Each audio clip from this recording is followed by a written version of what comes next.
Welcome back to Dump It, the podcast where we get into every single detail of all of the things that you may or may not care about. And I genuinely only have like three friends. So today I'm joined by my mom, Summer. Also your friend. I have four friends. I have a couple friends if you include my sisters and my parents, Yes. my fiance. Um, so to kick things off, first I just want to talk about guilty pleasures. And I'm talking about the guilty pleasures that are like things that you love in secret that you feel embarrassed to talk about and you don't want people to know. I want to get them out there. I actually asked on my Instagram what some of the guilty pleasures were for my listeners. So first I want to talk about ours and then I want us to judge their guilty pleasures. 'Cause some of Oh, them are lame. Like Jimbo, my fiance, he said his guilty pleasure was skiing. I was like, that's not a guilty pleasure because he everybody, tells everybody about it. yeah, I said everybody knows that you love skiing. It'd be one thing if he loved skiing naked at night, like, you know what I mean? Honestly, he would love to do that. Um, so I think I have like random guilty pleasures, and I probably have a lot that I don't even think about. But like one guilty pleasure is my entire life I've been this way. I will always take a bath over a shower. Like Oh, I know. I hate taking showers. I will shower like if I'm trying to get clean quickly, but like I will always take a bath. I love to Tell take a them bath. tell him how many times a day Well, now I don't get to take that many baths. at your height. Oh, I would take like 2 or 3 baths a day.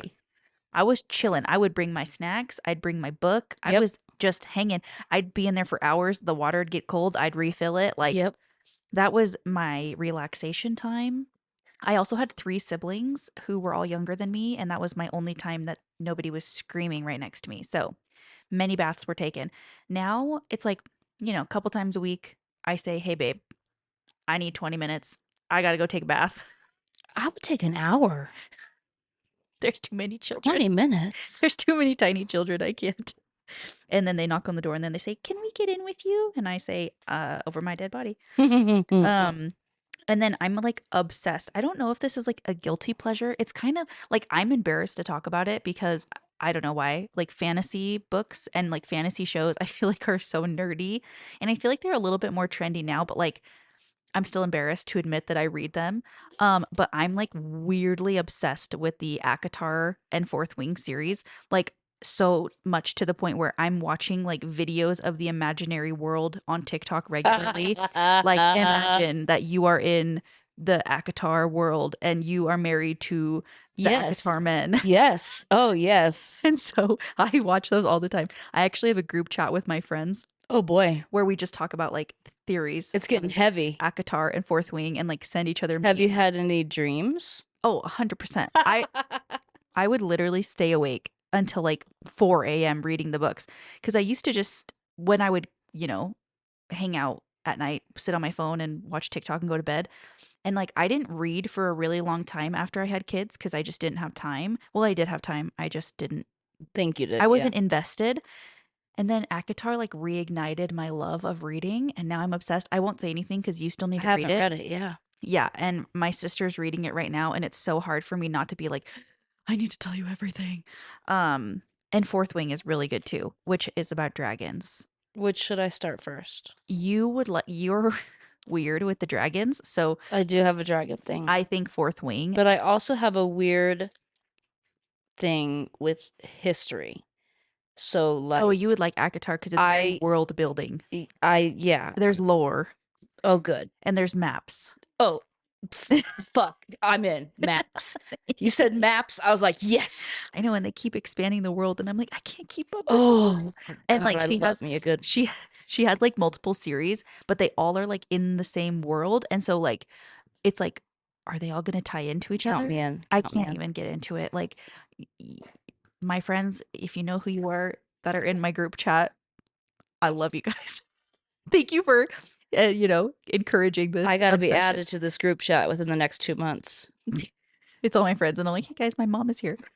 And then I think this will be my last guilty pleasure. Then we'll talk about yours. Um, I've always been like a picker. Like I like to pick at Oh, faces. I was and wondering if necks. you were gonna talk about that one. So, but now I am obsessed with tweezing my fiance's back hair Oh, because his back hair is like really coarse, And so I Is will, it satisfying when the yes, follicle comes out? yes. And he Yeah. gets a lot of ingrown hairs on his back because Mm, he sweats a lot for his job, blue collar men things. mhm. And I would literally wear a headlamp so I can have good lighting while I pick at his Oh back my hair. god. Do you know that Rebecca does the same thing Really? with the headlamp? It's like his work headlamp. And And she has a toolkit. yes, me too. I have a whole thing. And so he knows, like, when I break out that headlamp, he knows he's sitting pretty for an hour while I manicure his back. Does he fall asleep or does it hurt? No, it hurts. He goes, ow, stop. And I go, that was a good one. Uh-huh. And I go, do you want to see? And he goes, no. No. And I go, look how long this hair was. Oh, I Sorry, babe. used to be a really bad picker, and then Dad started enjoying it too much, You're I like, never guess. mind. And I was like, It's never. only fun if you hate it. No, but I don't pick at my own face anymore. I used to pick at my own face really bad, and now it's only his back. It's satisfying enough. Oh, Gives me good. my That's fix. good. I don't do drugs. I tweeze my husband's back hair. Yeah, you're not going to talk about the other guilty pleasure, hence hyperfixation that you have? What? I don't know what it is. I have too many. I can't keep The track. scanner? The scanner. Oh my gosh. The police scanner and reading the court docket. Dude, Oh my gosh. this one is a serious. I don't even think of it as a guilty pleasure because I just do it every single night. It's not normal behavior. All my friends do it too. 4 friends. That I've had for 15 years. No, okay. Okay. Tell me if anyone else does this. The answer is no. No. I regularly tune in to the police scanner for the city that we live in and just listen to see what's going on in the town. It's not a big city. It's not. It's a really tiny town. There's like 25 people. So, but like my best friends do it too. And so if I have the police scanner on and I hear something good, I go, oh my gosh, turn on the scanner. Or she'll go, did you hear? There's the DUI. We always do it.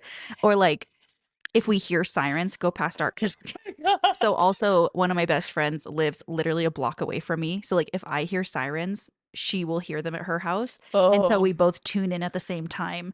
Um or like if I don't know. I'm just so nosy. I don't think anyone realizes like how This is the nosy I am. This is how this podcast began. Yes.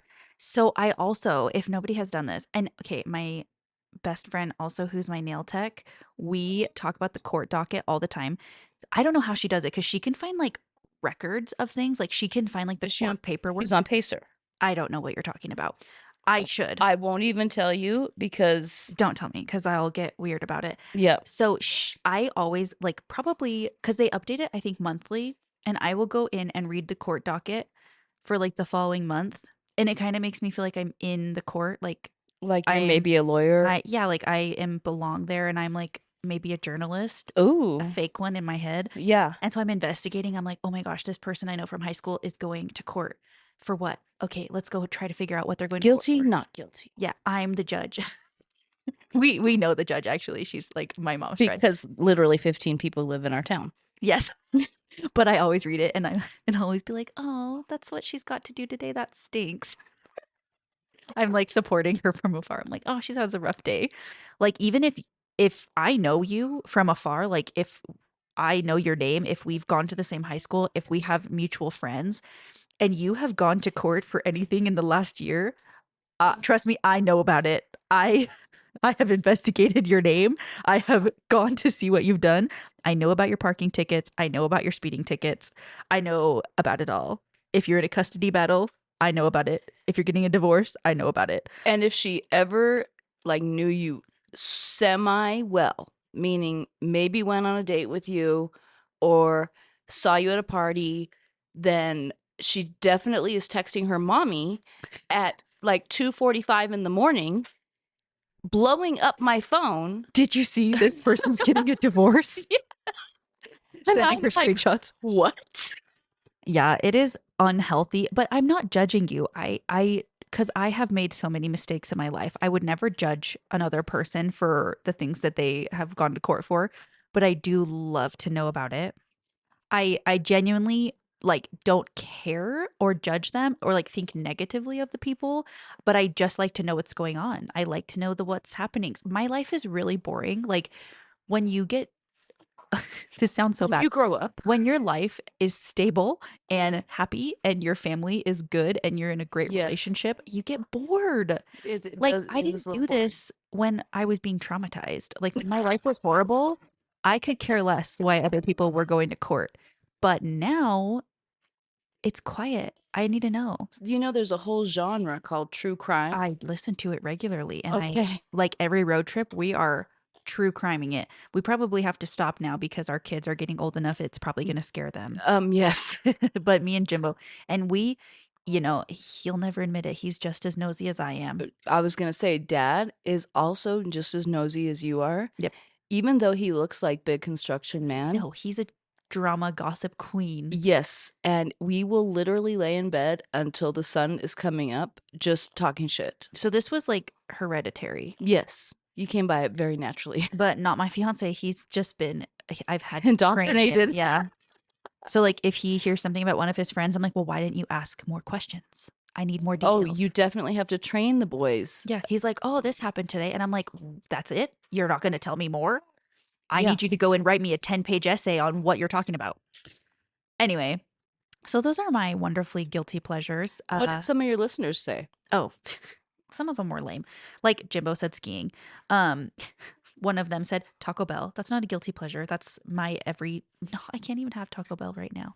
But that's not a It's guilty just a pleasure. pleasure. Yes, a lot of people said like Keeping Up with the Kardashians, Love Island, like reality TV. Oh, that dad. That's my dad's guilty pleasure. Yeah. And like Pawn Stars. Dad is in love with like Teen Mom. Oh yeah, and like My 600-Pound Life. Oh, invested in Horrors. that. Yeah. But yeah, lots of people said Love Island. And then smut, like fan fictions. One of my friends writes fan fictions. Ooh. And she will talk to an AI, like fictional character to help her come up with ideas.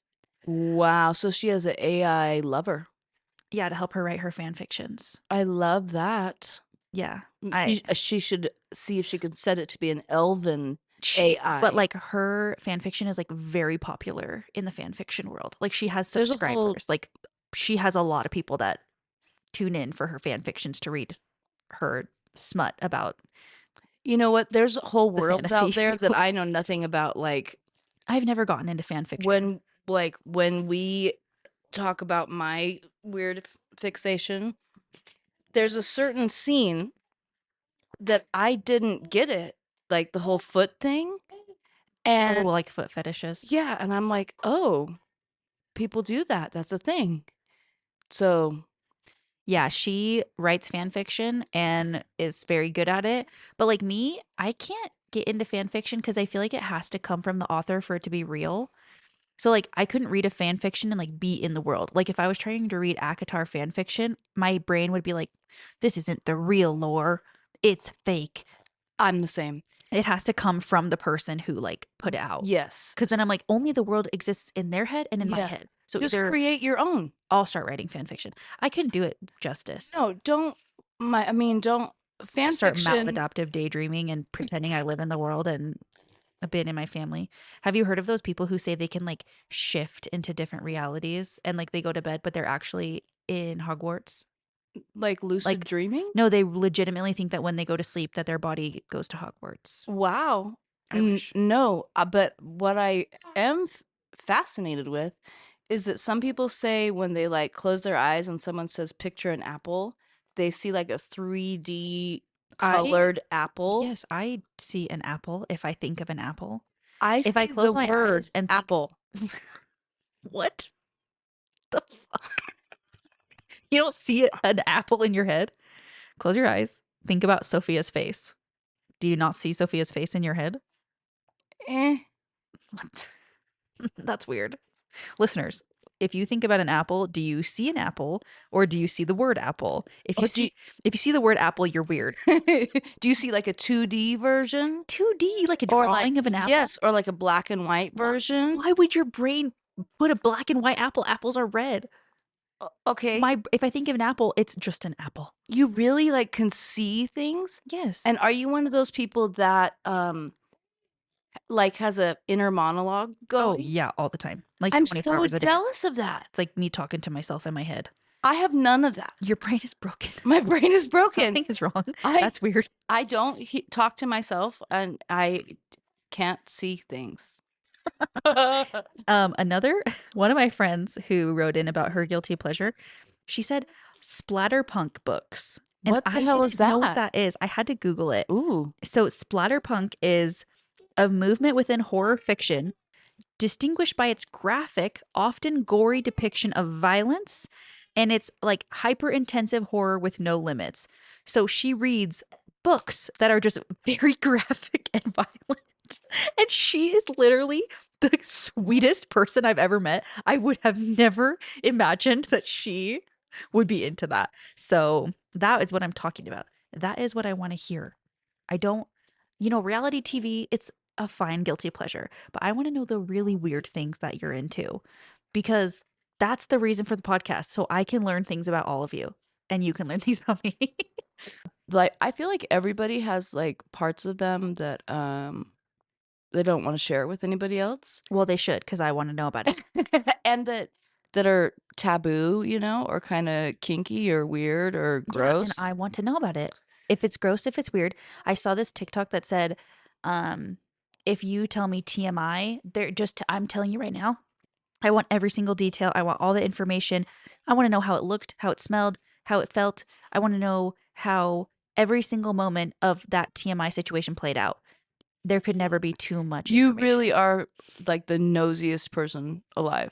Yeah, and I don't know why. But I think that probably a lot of people are like you. They are. They just aren't coming publicly about it. They're not saying publicly, I'm nosy. But I've been this way. It's their guilty pleasure. Yeah. So, because I know it, because a lot of people, when I put, what do you want to know about? They asked questions about my life that they've been lurking. They've been lurking and they know. Like a lot of people were like, what happened with your divorce? Oh my gosh, what happened with this? I'm like, you're nosy.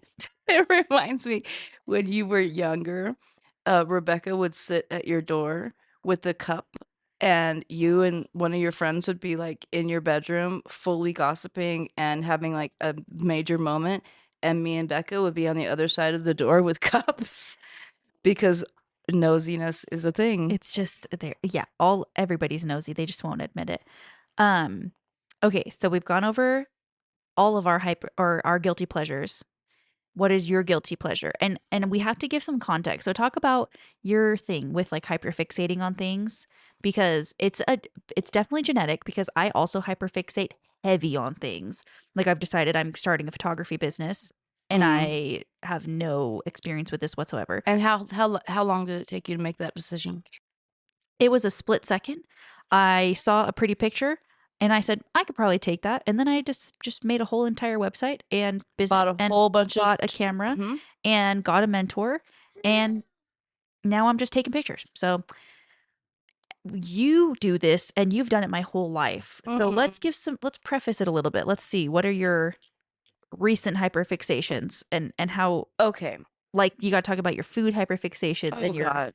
All right. So I have kind of all right, here's the whole tea. Okay. We found out that one of my children was neurodivergent.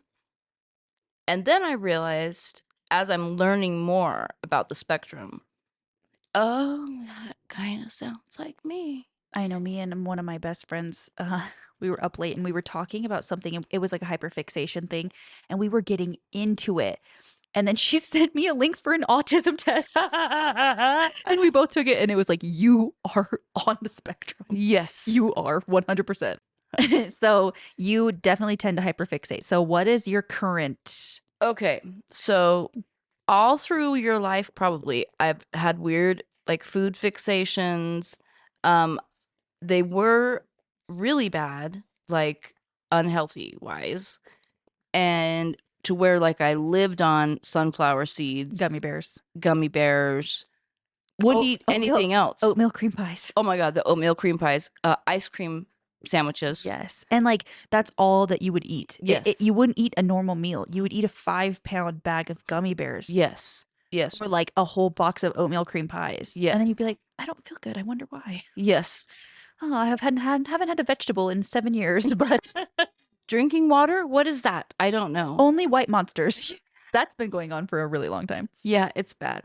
So, I switched to yogurt and a very particular yogurt. I like Icelandic, the Siggi or Skyr, and so I feel like that's better for me. But now I'm on toast and jam. That's a pretty basic one, I feel like. That's not as unusual as you typically go. Well, I paid like probably $25 for a little jar of jam. Why? Let's get some Smuckers. No, that is shit. Shit jam.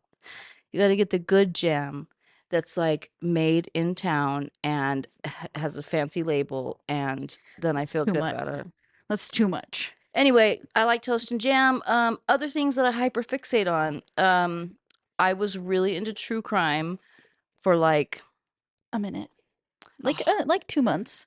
oh no, like years. But like your But then I got really into like a specific case to where I was like, going I live was on YouTube. instead of listening to different podcasts about it, I was the podcaster. Like I was the person. She would just go live and weirdly had like so many listeners about like specific, very niche cases. Yes. They weren't even like big. Like No. I could understand if it was like the Idaho 4 or something. No, No. it was like small cases in small towns Yes. that nobody, But people cared. the people, they did. So you did that for a little bit, Yep. and now that hyperfixation is gone. I'm over it. Yeah. And so now what is it? Those people are on their own. They got to figure out. You've abandoned your YouTube channel. They've got to figure out their legal issues on their own. So now my latest, it's not really a guilty pleasure because everybody knows about it, but I got into the A Song of Ice and Fire series. Game of Thrones, House of the Dragon. Yes. Normal people don't know what it's referred to in the book world. Okay, well, us deep lore people that definitely don't belong to a dedicated Discord for it. Oh my gosh. I can't judge because I'm in a group chat about ACOTAR, so. Yeah, so I'm really when Game of Thrones came out, I didn't watch it like everybody else did. I did. Me and Jimbo would watch it every week. I remember you guys watching it and me thinking it was lame. You were judging us and now it's your whole life. Yes, I fully judged you guys, especially like I was like, there's fucking dragons. We remember we bought like cups that were like Game of Yes. Thrones cups. And I thought that was the lamest shit because back then I was into Vikings Oh, and Outlander. and Outlander and historical Oh, fiction. and you were hyperfixated on being Celtic Yes. and pagan Yeah, religion. I'm still pretty hyperfixated on that. But so yeah, I really, so I watched Game of Thrones after it was all done, and watched the whole series. Did that like start your hyperfixation? No, I mean I liked it. Yeah. It was a good series, but I read the books, and the books started my hyperfixation. So I read the books, and I started looking on YouTube for different things about like, okay, this is, you're gonna laugh, but first I was just Googling things, and it led me to a world called Reddit. And in this world called Reddit, they talk about the A Song of Ice and Fire series a lot. So I read the books, and I realized how incredibly different the show of Game of Thrones was. And so when House of the Dragon came out, I didn't watch the whole first season. I didn't even know it was happening. I was still in my like Celtic land. And I think it was you that told me House of the Dragon was a show and was a thing. because we watched it when it was Yeah. coming out. Like we enjoyed it. We just weren't weird about it. Like we watched Game of Thrones and we were weird about it. But we weren't like crazy into House of the Dragon. We enjoyed it, but it wasn't like, oh my gosh, we have to watch it right when it comes out. We have to get every single little tidbit of information. Let's have theories. Let's have watch parties. Like we didn't do that. But honestly, I think the House of the Dragons hyperfixation lore in-depth study and analysis is going to have to wait and be a bonus episode. And also we probably should, have us this can be spoiler free, and then we can get all into the spoilers and all into the, thoughts and analysis and expectations in another episode. But thank you guys for tuning in to this little short episode about guilty pleasures with me and my mom.